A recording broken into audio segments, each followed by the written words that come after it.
Bonjour à tous, je m'appelle Justine Yernet, je suis meilleure apprentie de France 2023 chocolaterie-confiserie et apprentie en BTM au CEFMAC Tourcoing. Et aujourd'hui, on va faire ensemble la recette des truffes de printemps au citron vert.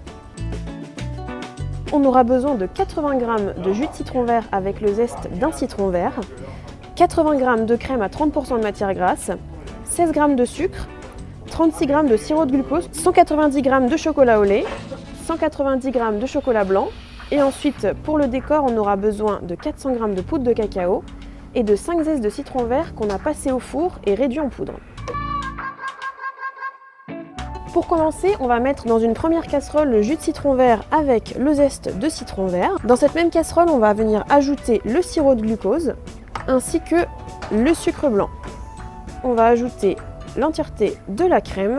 On va faire chauffer tous les liquides qu'on vient de peser et pour ça, on va les mettre en chauffe en même temps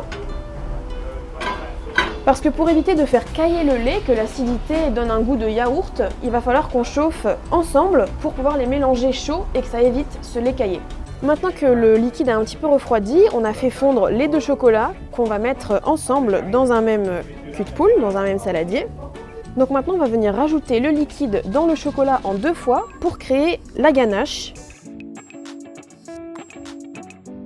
Donc après avoir reposé un petit peu, on va pouvoir avoir une texture très belle de la ganache comme ça. Pour pocher, donc vous prenez une plaque de four avec un papier cuisson et vous allez dresser des petites boules de cette façon.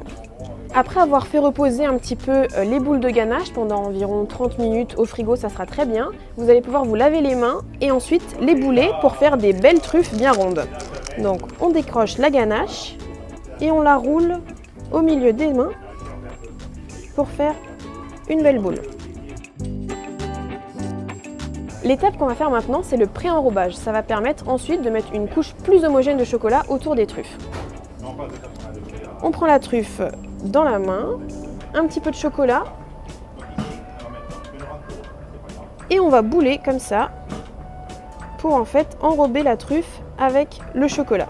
Ensuite, pour finir les truffes, on va utiliser donc de la poudre de cacao et pour donner un petit goût frais pour le printemps, pour Pâques, on va rajouter les zestes de citron vert qu'on a donc séché au four et réduit en poudre pour pouvoir ensuite rouler les truffes dedans. Pour la dernière étape, on va venir enrober les truffes avec toujours le même chocolat et ensuite les rouler dans la poudre de cacao. Et on a ensuite nos truffes complètement finies où on peut voir les petits zestes de citron vert sur le dessus. Super bon, impeccable.